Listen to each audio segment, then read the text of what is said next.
Hi friends, ഞാൻ Shania Therese. ഇന്ന് ഞാനിവിടെ വന്നിരിക്കുന്നത് ഒരു അടിപൊളി സംഭവം പറഞ്ഞു തരാനാണ്. കൂട്ടുകാരെ, നമുക്ക് എല്ലാവർക്കും വീഡിയോ ഗെയിം കളിക്കാൻ വളരെയധികം ഇഷ്ടമല്ലേ? ആണല്ലോ. പക്ഷേ കാഡിസം പഠിക്കാനാണെങ്കിലോ വീഡിയോ ഗെയിമിന് അത്രയും ഇഷ്ടം വരാറുണ്ടോ? പക്ഷെ സാരമില്ല, ഇക്കാര്യത്തിനൊരു സൊല്യൂഷനുമായിട്ടാണ് നമ്മുടെ ക്ലരീഷൻ സഭയിലെ അച്ഛന്മാര് വന്നിരിക്കുന്നത്. നമുക്കിപ്പോ ഒരു വീഡിയോ ഗെയിം അതിലൂടെ നമുക്ക് ബൈബിൾ പഠിക്കുവാനും കാറ്റിസം പഠിക്കുവാനും ഇൻട്രസ്റ്റിംഗ് ആയിട്ടുള്ള ഒരു വേയിൽ പഠിപ്പിക്കാനായിട്ട് നമുക്കൊരു വീഡിയോ ഗെയിം ഒരുക്കിയിട്ടുണ്ട്. ഇക്കാര്യത്തെ കുറിച്ച് നമുക്ക് കൂടുതൽ അറിയുവാനായി നമുക്ക് ബാംഗ്ലൂരിലെ ക്ലരീഷൻ സഭയിലെ പ്രൊവിൻഷ്യലായ നമ്മുടെ സാബു അച്ഛനെയും പിന്നെ നമുക്ക് കിടുക്കൻ ഐഡിയയും കൊണ്ടുവന്ന നമ്മുടെ ബിബിൻ അച്ഛനെയും വേദിയിലേക്ക് ക്ഷണിക്കാം. Welcome dear fathers. അച്ഛാ, ഞങ്ങള് വീഡിയോ ഗെയിം ഒരുക്കി വെച്ചിട്ടുണ്ടെന്ന് ഞങ്ങൾ അറിഞ്ഞു. ഞങ്ങൾ കുട്ടികൾക്കും യുവജനങ്ങൾക്കും ഇതിനെക്കുറിച്ച് അറിയാൻ വളരെ ആകാംക്ഷയുണ്ട്. സോ ഇതിനെക്കുറിച്ച് കൂടുതൽ പറയാമോ? ഈ വീഡിയോ ഗെയിമിന്റെ പേര് റേസ് ടു ഗ്രേസ് എന്നാണ്. ഇതൊരു ക്രിസ്ത്യൻ വീഡിയോ ഗെയിമാണ്. നമ്മളിത് പെയ്ഡ് വെർഷന്റെ അതേ ക്വാളിറ്റിയിലാണ് നമ്മൾ ഈ വീഡിയോ ഗെയിം ഉണ്ടാക്കിയിരിക്കുന്നത്. അതുകൊണ്ട് കുട്ടികൾക്കും യുവതലമുറയ്ക്കും വളരെ ആസ്വാദകരമായിട്ടുള്ള ഒരു അനുഭവമായിരിക്കും ഈ വീഡിയോ ഗെയിം കളിക്കുമ്പോൾ. അച്ഛാ, എന്താണ് ഈ പേരിന്റെയും ഈ ഗെയിമിന്റെയും പ്രത്യേകതകൾ? ഈ ഗെയിമിന്റെ പേരിന്റെ തന്നെ പ്രത്യേകത അത് അച്ഛൻ പറഞ്ഞ പോലെ റേസ് ടു ഗ്രേസ് എന്നാണ്.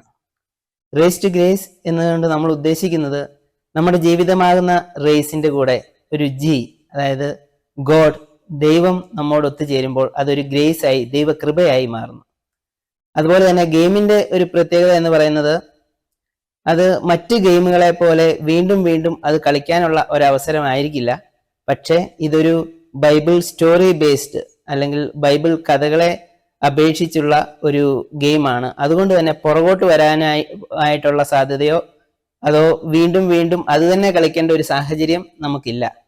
പുതിയ പുതിയ ഗെയിമിന്റെ ഓരോരോ ലെവലുകളിലേക്ക് നമുക്ക് പോകുവാനും അതോടൊപ്പം 5 രീതിയിലുള്ള റേസുകളാണ് ഈ ഗെയിമിൽ അവർക്ക് കംപ്ലീറ്റ് ചെയ്യുവാനായിട്ടുള്ളത്.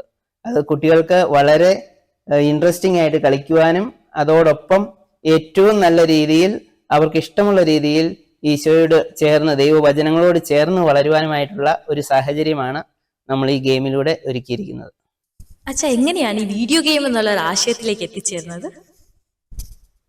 വീഡിയോ ഗെയിം തുടങ്ങുക എന്നുള്ളതായിരുന്നില്ല ഞങ്ങളുടെ ആദ്യത്തെ തീരുമാനം. നമുക്ക് കുട്ടികളെയും യുവജനങ്ങളെയും എപ്രകാരം ഈശോയിലേക്കും അതുപോലെ തന്നെ ബേസിക് കാറ്റഗിസത്തിലേക്കും നയിക്കുവാൻ സാധിക്കും, അതിനുവേണ്ടിയുള്ള ഒരു മാർഗം എന്താണ് എന്നതാണ് ഞങ്ങളുടെ പ്രൊവിൻസിലെ കമ്മ്യൂണിക്കേഷൻ ടീമിനോട് ചിന്തിക്കുവാനായിട്ട് ഞങ്ങൾ പറഞ്ഞത്. അപ്പോൾ അവർ ഇതിനെക്കുറിച്ച് ചിന്തിച്ചു, ഇതിനെക്കുറിച്ച് പഠനം നടത്തി. അതിനുശേഷമാണ് കുട്ടികൾക്കും മുതിർന്നവർക്കും എന്ന് പറഞ്ഞാൽ യുവതലമുറയ്ക്കും താല്പര്യമുള്ള രീതിയിൽ ഒരു വീഡിയോ ഗെയിം ഉണ്ടാക്കുകയാണെങ്കിൽ അവർക്ക് അത് കളിക്കുവാനും അതോടൊപ്പം തന്നെ ദൈവവചനം കൂടുതൽ അറിയുവാനും കാറ്റഗിസം കൂടുതൽ മനസ്സിലാക്കുവാനും സാധിക്കുമെന്നുള്ള ഒരു തീരുമാനത്തിലേക്ക് ഞങ്ങളുടെ കമ്മ്യൂണിക്കേഷൻ ടീം വന്നത്. അച്ഛാ, വീഡിയോ ഗെയിം എന്നുള്ള ഒരു ആശയത്തിലേക്ക് എത്തിച്ചേരുവാനുള്ള പ്രചോദനം എന്തായിരുന്നു? അച്ഛൻ പറഞ്ഞതുപോലെ തന്നെ ഞങ്ങളുടെ ആദ്യത്തെ ഒരു കൺസേൺ ഒരിക്കലും വീഡിയോ ഗെയിം അല്ലായിരുന്നു. പക്ഷേ കുട്ടികൾക്കും യുവതലമുറയ്ക്കും എങ്ങനെ നമുക്ക് ബൈബിൾ വചനങ്ങൾ അല്ലെങ്കിൽ കാറ്റഗിസത്തെ അവർക്ക് ഇൻട്രസ്റ്റിംഗ് ആയിട്ടുള്ള രീതിയിൽ പ്രസന്റ് ചെയ്യാം എന്നുള്ളതായിരുന്നു. അതിനായിട്ട് ഞങ്ങളുടെ കമ്മ്യൂണിക്കേഷൻ ടീം കൂടുതൽ ഇതിനെക്കുറിച്ച് പഠിക്കുകയും കുട്ടികൾക്കും യുവതലമുറയ്ക്കും ഏറ്റവും ഇഷ്ടമുള്ള രീതി എന്താണെന്ന് കണ്ടെത്തുവാനുമായിട്ടാണ് പരിശ്രമിച്ചത്. അതിന്റെ ഫലമായിട്ട് ഞങ്ങൾ കണ്ടെത്തിയത് ഏറ്റവും കൂടുതൽ സമയം അവർ ചെലവഴിക്കുന്നത് മൊബൈലുകളിലും അല്ലെങ്കിൽ സ്ക്രീൻ ഗെയിംസുകളിലുമാണ് എന്നാണ്. അപ്പോൾ അതെങ്ങനെ ഒരു പോസിറ്റീവ്, ഒരു അവർക്ക് ഉപകാരപ്പെടുന്ന രീതിയിൽ എങ്ങനെ വളർത്തിയെടുക്കാമെന്ന് ഞങ്ങൾ ആലോചിക്കുകയും അതിന്റെ ഫലമായിട്ടാണ് ഞങ്ങൾ ഇങ്ങനെയൊരു ഗെയിമിന്റെ ഒരു രീതിയിൽ ദൈവവചനത്തെ അല്ലെങ്കിൽ ബൈബിൾ സ്റ്റോറികളെ പ്രസന്റ് ചെയ്യാം എന്നുദ്ദേശിച്ചത്. അച്ഛാ, നമ്മൾ പലപ്പോഴും ഫോണുമായിട്ട് ഗെയിംസുമായിട്ട് പലപ്പോഴും കുട്ടികൾ ശരിക്കും അഡിക്റ്റ് ആകാറുണ്ട്. ലൈക്ക് ഇങ്ങനെ ന്യൂസ് കേൾക്കാറുണ്ടല്ലോ. അതായത് ഈ ഗെയിമുമായിട്ടും കുട്ടികൾ അഡിക്റ്റ് ആകാൻ സാധ്യതയില്ലേ? ഇതുതന്നെയായിരുന്നു ഞങ്ങളുടെയും ഒരു വലിയ കൺസേൺ. ഈ ഗെയിം ഉണ്ടാക്കിയിരിക്കുന്നത് കുട്ടികളെയും അതുപോലെ തന്നെ യുവതലമുറയും കൂടുതലായിട്ട് ബൈബിളിനോട്, ബൈബിൾ സ്റ്റോറീസിനോട് അതോടൊപ്പം തന്നെ കാറ്റഗിസത്തോട് അടുപ്പിക്കുവാനും ഈ ഗെയിമിലൂടെ കൂടുതൽ ദൈവവചനം പഠിക്കുവാനും അതുപോലെ തന്നെ കാറ്റഗിസം പഠിക്കുവാനുമുള്ള ഒരു അവസരം ഉണ്ടാക്കുവാൻ വേണ്ടിയാണ്. ഞങ്ങളുടെ കമ്മ്യൂണിക്കേഷൻ ടീം ഇപ്രകാരം അഡിക്റ്റഡ് ആകാതെ എപ്രകാരം ഈ ഗെയിം കളിക്കാം എന്നുള്ള രീതിയിൽ അതിനുവേണ്ട പ്രിക്കോഷൻസ് എടുത്തിട്ടുണ്ട് എന്നതാണ് എനിക്ക് മനസ്സിലാക്കുവാൻ സാധിച്ചത്. എന്തൊക്കെയാണ് ഈ കുട്ടികൾ ഗെയിം കളിച്ച് അഡിക്റ്റ് ആകാതിരിക്കാൻ എടുത്തിരുന്ന പ്രിക്കോഷൻസ്? നമ്മൾ കുട്ടികളെ അഡിക്റ്റ് ആകാതിരിക്കാനായിട്ട് നമ്മൾ ഈ ഗെയിമിൽ പ്രത്യേകം ശ്രദ്ധിച്ചിട്ടുണ്ട്. അതിൻ്റെ ആ ഗെയിമിൻ്റെ ഒരു പ്രത്യേകത എന്ന് പറഞ്ഞു കഴിഞ്ഞാൽ ആ ഗെയിം കുറച്ചു നേരം കളിക്കുകയാണെങ്കിൽ ആ ഗെയിമിൻ്റെ ഒരു ഓപ്ഷനായ എനർജി ലെവലുണ്ട്. ആ ഗെയിമിൻ്റെ എനർജി ലെവൽ കുറഞ്ഞു വരികയും അത് കഴിഞ്ഞ് വീണ്ടും എനർജി ഉള്ളപ്പോഴേ അവർക്ക് കളിക്കാനായിട്ട് സാധിക്കുകയുള്ളൂ.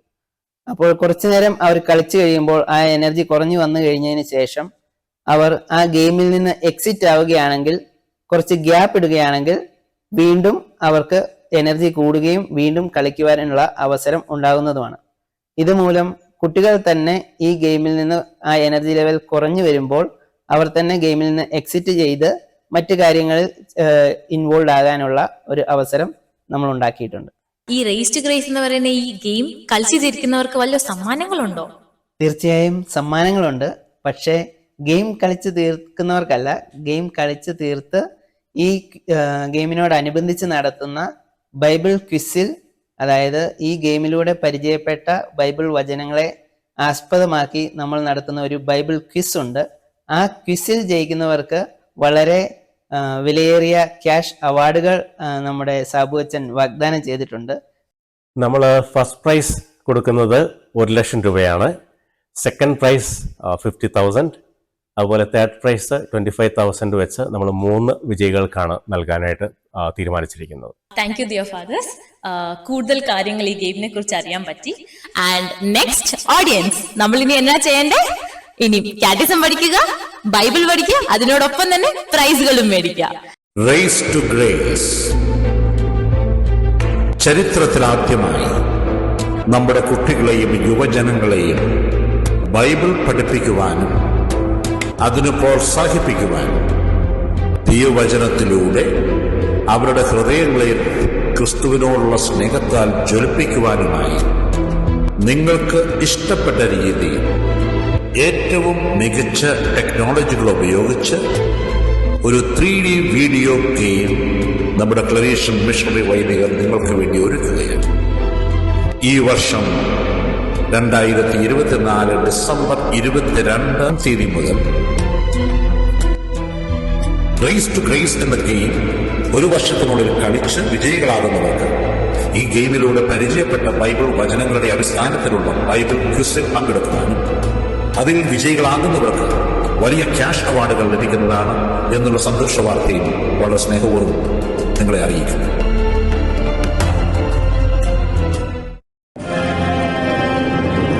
ഡേവിഡ് ക്രിസ്തുവിന്റെ ആശയങ്ങളെയും വിശ്വാസങ്ങളെയും പിന്തുടരുന്ന ഒരുവൻ. ഡേവിഡിന് ആകെ ഒരു ആഗ്രഹമേ ഉള്ളൂ, ക്രിസ്തുവിനെ നേരിട്ട് കാണുവാനും നേരിട്ട് അറിയുവാനും.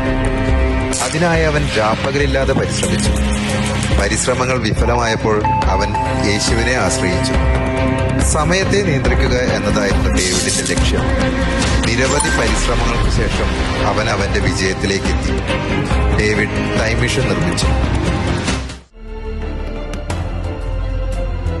പ്ലേ സ്റ്റോറിലും ആപ്പ് സ്റ്റോറിലും മലയാളത്തിലും ഇംഗ്ലീഷിലും ഹിന്ദിയിലും റേസ് ടു ഗ്രേസ് കളിക്കും, വിജയികളാകും, ക്രിസ്തു പങ്കെടുക്കൂ, അതിലൂടെ ക്രിസ്തുവിനെ അറിയൂ, ക്യാഷ് അവാർഡുകൾ കരസ്ഥമാക്കും. Save the date and wait till December 22nd, 2024 to play Race to Grace.